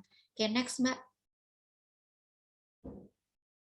Nah, ini perbedaan dividen interim sama dividen final, nanti teman-teman bisa baca sendiri ya, nanti PPT-nya biar di-share ke teman-teman. Nah, ternyata dividen yield-nya ini untuk Unilever rendah, 2,64 ya, karena sebenarnya dividen batas minimal yang menarik itu kalau di atas 3% teman-teman, atau kalau kita lihat biasanya di atas 5% ya teman-teman, dikatakan dividen yield yang baik Cuma sayangnya kita lihat dulu, Unilever merupakan perusahaan yang blue chip ya, salah satu perusahaan blue chip ya, sehingga memang wajar karena dia bayar dividennya sudah tinggi, pasti dividen yield-nya dia rendah.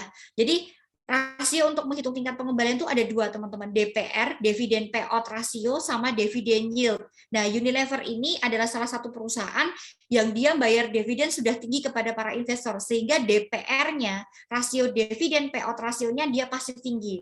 Nah, DPR ini kalau sudah tinggi pasti berlawanan dengan dividen yield. Kalau DPR sudah tinggi, pasti dividen yield-nya dia rendah hasilnya. Tapi itu wajar dan tidak ada masalah buat perusahaan besar sebagaimana Unilever gitu ya. Oke, teman-teman semua. Oke, mungkin itu teman-teman terkait dengan sedikit penjelasan mengenai 4 rasio kita di value investing. Lebih detailnya mungkin kita bisa ke diskusi saja. Waktu saya kembalikan ke MC atau Mbak Nur Lailatul. Baik, terima kasih Ibu Sayekti Endah atas pemaparan materi yang sangat luar biasa pada pagi hari ini. Bagi yang ingin bertanya, silakan tinggalkan pertanyaan dalam chat Zoom dengan format nama, NIM, kelas, dan pertanyaannya.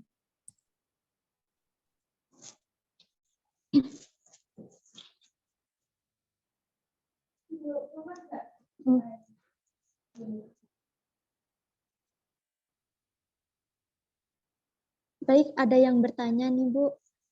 Langsung saya bacakan boleh? Silakan Mbak. Intan Amara Dewi dengan NIM 2152111096 dari kelas MBS 3C. Izin bertanya, apa alasan perusahaan-perusahaan lebih dominan mendanai perusahaan dengan utang? Apa sajakah kelebihan dan kekurangan yang bisa didapatkan ketika perusahaan menggunakan dana utang?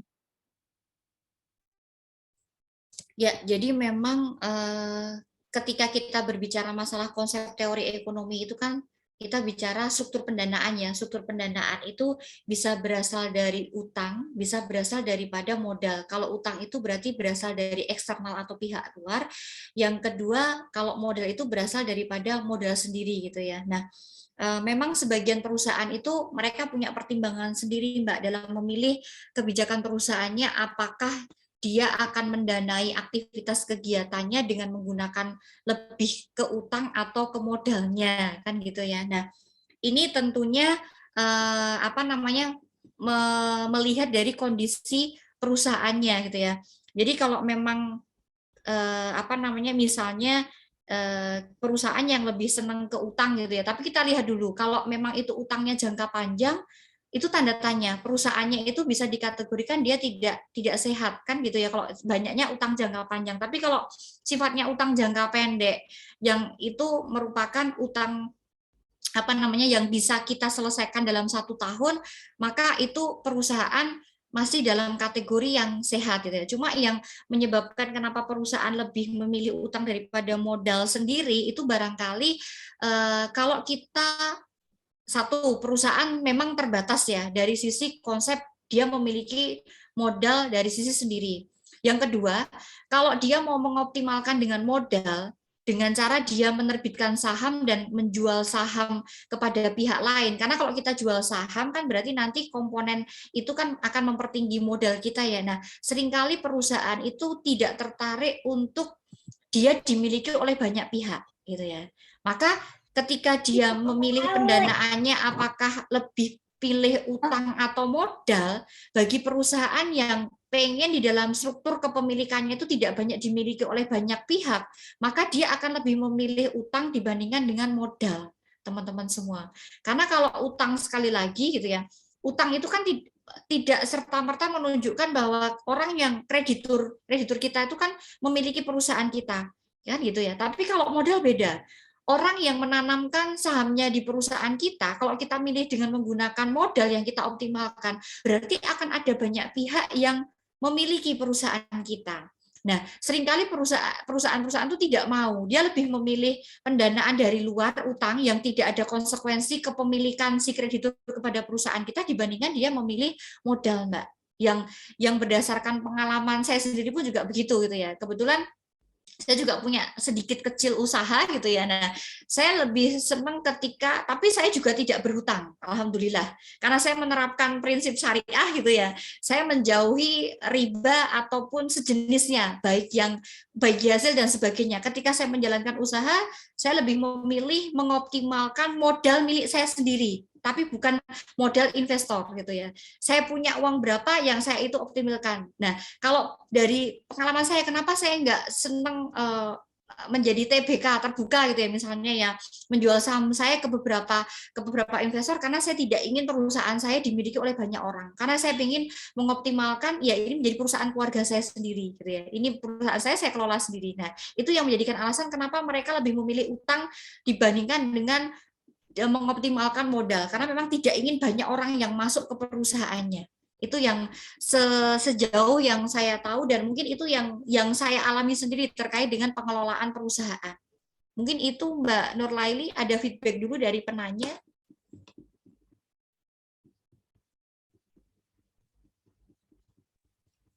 Baik, itu tadi jawaban dari pertanyaan Mbak Intan. Untuk peserta, silakan barangkali ada yang belum paham tentang materi bisa ditanyakan. Apalagi peserta yang aktif akan mendapat nilai tambahan khusus.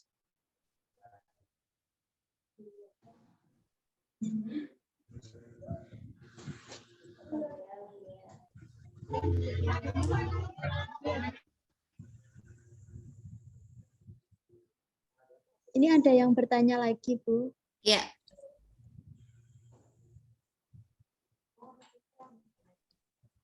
Dari Friska Aisyah Bella dengan NIM 215211097 dari kelas MBS 3C.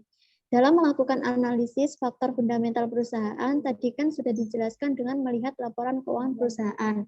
Pertanyaannya, bagaimana kita mendapatkan informasi mengenai laporan keuangan perusahaan, dan jika melalui IDX, apakah perusahaan-perusahaan yang belum terlalu besar ada di sana? Terima kasih.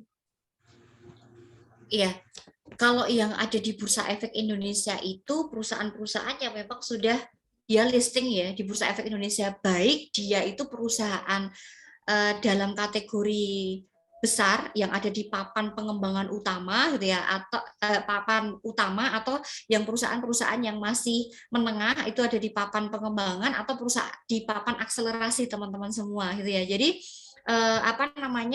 meskipun dia belum perusahaan terlalu besar, kalau memang dia sudah melakukan IPO, initial public offering, atau berniat untuk go public, dia sudah ada Mbak di Bursa Efek Indonesia gitu ya. Itu yang pertanyaan yang kedua. Kemudian yang pertanyaan yang pertama tadi dalam melakukan analisis faktor fundamental perusahaan, tadi kan dengan melihat laporan keuangan perusahaan, bagaimana kita mendapatkan informasi mengenai laporan keuangan. Nah, laporan keuangan itu bisa kita dapatkan yang pertama langsung dari webnya Bursa Efek Indonesia, kalau perusahaan itu go public ya. Atau yang kedua langsung dari websitenya masing-masing perusahaan. Itu cara mendapatkan laporan keuangannya. Nah, kemudian bagaimana cara kita mendapatkan informasi mengenai fundamental perusahaan dari laporan keuangan? Nah, itu by proses Mbak memang. Jadi memang ya kalau memang kita itu tertarik sebagai seorang investor, ya mulai dari sekarang kita harus mau belajar untuk memahami bagaimana cara membaca dan mempelajari atau menginterpretasikan laporan keuangan perusahaan, Mbak. Jadi kan laporan keuangan perusahaan tadi seperti yang saya sampaikan di awal ya, ada neraca yang berisi aset dan juga modal dan utang. Jadi kalau memang nanti Mbak Friska pengen tahu bagaimana kondisi kekayaannya perusahaan, nah Anda bisa melihat dari laporan posisi keuangannya, berapa asetnya. Nah, tapi aset itu juga macam-macam, Mbak. Ini harus belajar memang. Aset itu ada aset lancar, ada aset tetap, ada aset tidak berwujud dan sebagainya. Nah, masing-masing fungsi aset itu seperti apa dan bagaimana kita akan menganalisis terkait fundamental perusahaan itu juga by proses gitu ya, kan gitu ya. Nah, nanti Anda juga akan belajar di situ. Kalau kita pengen tahu bagaimana perusahaan itu mengelola kinerjanya, pengelolaan usahanya, apakah menghasilkan laba atau tidak, atau yang terdapat nanti hasilnya rugi, maka kita bisa lihat dari laporan laba rugi komprehensifnya atau laporan laba rugi. Nah, itu beda lagi nanti laporannya untuk melihat bagaimana perusahaan omsetnya, dia dapat berapa biayanya, menghasilkan laba. Nah, nanti kalau laporan arus kas juga sama, kan begitu. Nah, jadi itu memang kalau kita pengen mempelajari laporan keuangan butuh proses gitu ya. Kita harus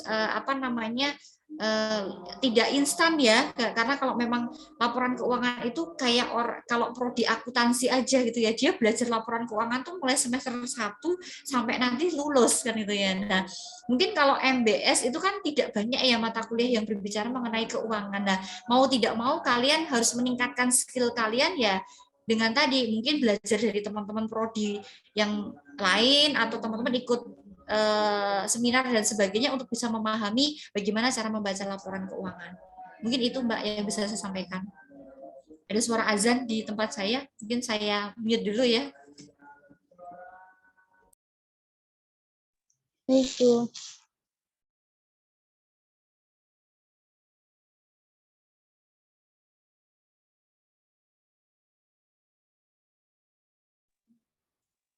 Mungkin ada lagi teman-teman yang ingin bertanya, apalagi materi hari ini sangat bermanfaat, terutama untuk kita mahasiswa ekonomi, untuk menentukan bagaimana kita memilih saham yang tepat untuk nantinya kita hold atau kita pertahankan jangka panjang. Ayo teman-teman yang mau bertanya lagi, silakan meninggalkan pertanyaan di kolom chat.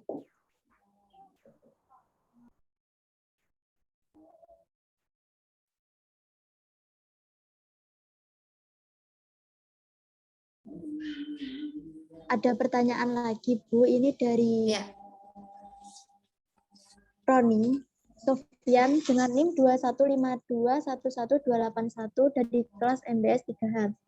Izin bertanya, mungkin bisa dijelaskan lagi apakah perusahaan yang berhutang jangka panjang bisa dikatakan perusahaan itu kurang baik dibanding hutang jangka pendek?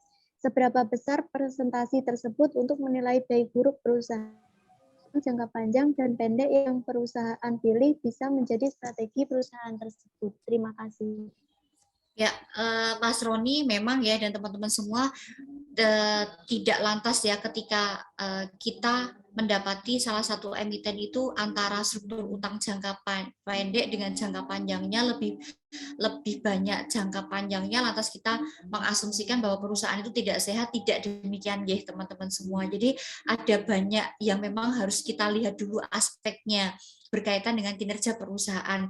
Nah, ini memang kita harus tahu historisnya perusahaan. Makanya kalau saya bilang ya, dari itu tidak bisa kita lihat hanya periode saat ini, tapi kita perlu mempertimbangkan debt equity ratio yang sebagai perwakilan rasio utang itu dari tahun ke tahun. Karena saya bilang, investor yang memilih strategi value investing itu adalah investor yang berorientasi jangka panjang. Maka ketika dia melakukan strategi investasi itu nggak mungkin hanya dalam waktu jangka kurang dari 1 tahun gitu ya. Pasti ketika dia ingin berinvestasi pada suatu saham atau memiliki saham tertentu itu tidak akan dia dijual dalam waktu jangka pendek ya, tapi akan dia miliki dalam waktu jangka panjang. Nah, salah satunya untuk melihat itu adalah tadi adanya apakah perusahaan itu punya utang jangka pendek atau jangka panjang. Nah, untuk mengkonfirmasi ketika perusahaan itu punya utang jangka panjang yang terlalu tinggi dibandingkan dengan utang jangka pendeknya, itu kita perlu lihat historisnya perusahaan baik dalam hal segi profitabilitasnya gitu ya. Jadi kita juga perlu lihat rasio yang lain teman-teman. Tadi saya bilang ketika kita menggunakan DER itu perlu melihat rasio ROE, perlu menganalisis rasio ROA, perlu menganalisis rasio aset turnover atau perputaran aktivanya, perlu melihat rasio DAR, rasio solvabilitas yang lain, yaitu perbandingan antara utang dibandingkan total asetnya. Artinya apa? Kalau nanti misalnya meskipun utang jangka panjangnya perusahaan itu gede, kalau kita ngitung rasio DAR ya, jadi rasio solvabilitas itu nggak cuma rasio DAR nggih, Mas Roni dan kawan-kawan, tapi ada rasio DAR juga, yang mana debt asset ratio, yang dihitung dengan cara total utang dibagi dengan total aset. Nah, manakala kalau rasio DAR-nya perusahaan itu ternyata meskipun rasio utangnya dari utang jangka panjangnya tinggi, tapi total asetnya perusahaan itu masih jauh lebih tinggi daripada total utang jangka panjangnya, maka perusahaan itu masih dikatakan dia mampu atau sehat gitu ya. Karena apa? Dengan utang jangka panjangnya yang tinggi, dia masih punya aset yang besar yang dia gunakan untuk nanti manakala mohon maaf perusahaan dalam kondisi pailit gitu ya, maka asetnya dia bisa digunakan untuk membayarkan kepada kreditor untuk pengembaliannya utang jangka panjangnya. Atau kalau nanti meskipun utang jangka panjangnya dia tinggi sekali, tapi total asetnya juga tinggi, dia bisa mengelola aset dengan baik, bisa jadi nanti bisa untuk menyelesaikan utangnya dia yang sifatnya jangka panjang. Jadi banyak aspeknya Mas Roni, tidak sekedar lantas tadi saya menyimpulkan bahwa tadi kalau utang jangka panjangnya lebih banyak pasti kondisi tidak sehat, kita perlu hati-hati, bisa jadi kan gitu ya, tapi bisa jadinya kita itu salah. Makanya tadi saya bilang kalau value investor itu harus tahu cara membaca, cara memahami laporan keuangan, dan itu proses teman-teman semua. Memang tidak mudah ya cara memahami laporan keuangan itu memang kita tidak mudah teman-teman semua. Nah, kalau ditanya, Bu ada nggak batasan persentase tertentu total utang jangka panjang dibandingkan dengan utang jangka pendeknya, memang secara konsep itu tidak ada batasannya. Jadi utang jangka panjang yang masih ditolerir, masih dikatakan sehat itu berapa persen? Kalau saya bilang secara konsep teori ekonomi belum ada. Tapi kalau saya gitu ya, saya mungkin sebagai seseorang yang memang konsentrasi di bidang keuangan atau akuntansi, lebih amannya kalau kita pengen melihat proporsi utang jangka panjang dibandingkan dengan utang jangka pendeknya, ya kalau bisa Mas itu tidak lebih dari 50% Mas gitu ya. Karena kalau kita nilai di di aturan BI aja gitu ya, total utang kalau untuk saham syariah itu kan tidak boleh kalau rasionya lebih dari 45% kalau tidak salah. Nah, kalau bisa posisi utang jangka panjang dibandingkan dengan utang jangka pendeknya itu tidak lebih daripada 50%. Itu kalau saya ya kan gitu ya, supaya kita lebih hati-hati kan gitu. Mungkin itu yang bisa saya jelaskan Mbak Nurlaili ke Mas Roni dan kawan-kawan. Baik Bu, ini ada pertanyaan terakhir dari Ismah Mudi Haris dengan NIM 215211127 MBS 3D. Tadi dijelaskan menentukan pembelian waktu yang tepat. Nah, sedangkan akhir-akhir ini saham di Amerika mengalami penurunan. Walaupun Indonesia belum merasakannya, bahkan IHSG cenderung naik. Nah, ada isu tahun 2023 global termasuk Indonesia diprediksi mengalami resesi ekonomi. Nah, apa yang dilakukan jika pemegang saham jika nanti terjadi resesi ekonomi? Jika ingin hold jangka panjang, misal 5-10 tahun, apakah akan mempengaruhi keuntungan pemegang saham? Ya, oke, terima kasih. Ini update informasinya luar biasa ya. Jadi benar yang disampaikan oleh Bu Sri Mulyani gitu ya, bahwa diprediksikan tahun 2023 itu akan terjadi resesi ekonomi gitu ya. Tapi kalau saya itu kan masih prediksi ya, prediksi itu bisa jadi itu memang terjadi, bisa jadi juga probabilitas kemungkinan terjadinya kan juga rendah gitu ya. Nah, kita sebagai seorang investor tentunya juga harus mawas diri, artinya juga hati-hati ya, karena yang namanya investasi kan kita juga nggak mau rugi kan ya kan gitu. Nah, untuk kondisi-kondisi yang masih diprediksikan begini, memang ini juga menjadi faktor terpenting kita ketika kita menentukan yang namanya langkah apa yang perlu kita ambil untuk investasi yang sudah kita miliki ya. Apakah kita akan menjual, kemudian apakah kita akan menahan, dan kemudian dan sebagainya, aksi yang perlu apa yang kita lakukan. Nah, kalau saya pikir gitu ya Mas dan kawan-kawan semuanya ya, saya pikir jangan terlalu gegabah dulu gitu ya, karena itu kan sekali lagi itu kan prediksi masih sifatnya wallahu a'lam bishawab ya gitu. Saya malah berharap semoga itu tidak terjadi kan begitu ya. Tetapi sekali lagi ketika investor harus juga kita mengantisipasi itu. Nah, dengan cara apa? Ya paling tidak ketika kita punya investasi pada perusahaan tertentu, kita lihat apakah industri tertentu itu merupakan salah satu industri yang sangat sensitif terhadap kondisi-kondisi yang sifatnya misalnya tadi resesi ekonominya dilihat dulu, isunya itu resesi ekonomi karena apa, kayak gitu. Faktor apa yang menyebabkan dominan ke resesi ekonomi gitu ya. Nah, kalau memang itu sektor yang tidak sangat terpengaruh gitu ya, misalnya industri yang masuk industri cyclical gitu ya, yang karena ada musim tertentu, faktor tertentu dia terpengaruh gitu ya. Nah, ini kalau memang tidak karena sangat signifikan, maka sebaiknya kita perlu lakukan kajian dulu Mas gitu ya, tidak lakukan tindakan yang gegabah langsung kita panik ya. Nah, namanya investasi itu nggak boleh panik, hindari yang namanya panik ya teman-teman semua gitu ya. Nah, dengan cara kita pelajari fundamental perusahaan yang lain dulu Mas, kita lihat aspek kinerjanya dia. Kalau selama sampai dengan saat ini kinerja perusahaannya itu baik-baik saja, bahkan mungkin dia mengalami peningkatan meskipun lambat itu, saya pikir tidak ada masalah ketika kita masih menahan saham yang kita miliki sampai beberapa tahun ke depan gitu ya. Karena yang namanya resesi ekonomi tidak akan terjadi, saya pikir ya, semua pengambil kebijakan negara tuh nggak mungkin ingin bahwa resesi ekonomi akan terjadi di negaranya dalam jangka panjang ya. Kalau memang nanti kita masih pengen menahan saham yang kita miliki, ya nggak ada masalah. Selama tadi perusahaannya memang kalau kita analisis secara fundamental sesuai dengan kemampuan kita masih baik. Yang kedua, dia tidak masuk dalam notasi khusus Bursa Efek Indonesia, kan itu ya, selama tidak dalam notasi khusus Bursa Efek Indonesia, maka saya tidak ada masalah ketika kita hold dulu sampai nunggu nanti kondisi ekonomi itu yang faktanya tuh seperti apa dan kondisinya stabil. Kalau saya tidak ada masalah, karena saya yakin ketika nanti Indonesia ada pemulihan ekonomi dan sebagainya, saya pikir juga ini akan berimplikasi pada keuntungan pemegang saham yang nanti ketika dia berusaha untuk menahan saham yang dia miliki. Nah itu. Jadi kalau saya begitu sih Mas, jadi tidak, saya lagi yang namanya investor jangan panikan, jangan gegabah gitu ya. Maka jadilah investor yang bijak dan cerdas. Oke, kalau saya begitu. Nah, tapi untuk jadi investor yang bijak dan cerdas butuh proses. Butuh jam terbang, butuh pengalaman, butuh banyak belajar. Nah, itu perlu yang perlu teman-teman perlu asah terlebih dahulu. Karena kalau sampai saat ini misalnya ya, teman-teman kan baru mulai kan, kalian jadi investor pemula kan. Nah, kalian saya yakin belum banyak pengalaman untuk terkait dengan bagaimana berinvestasi dengan saham. Nah, kalian harus lalui proses itu dengan banyak belajar dulu ya wes. Praktikum pasar modal rajin ikut. Kalau ada seminar-seminar literasi keuangan pasar modal yang diselenggarakan baik OJK atau BEI, ikut. Nah, itu salah satu cara untuk menguatkan kita memahami terkait dengan investasi yang kita pilih di pasar modal. Itu, kalau saya begitu, Mbak. Baik, terima kasih Bu Sayakti Endah atas jawaban-jawaban yang sangat luar biasa dari pertanyaan peserta praktikum kali ini.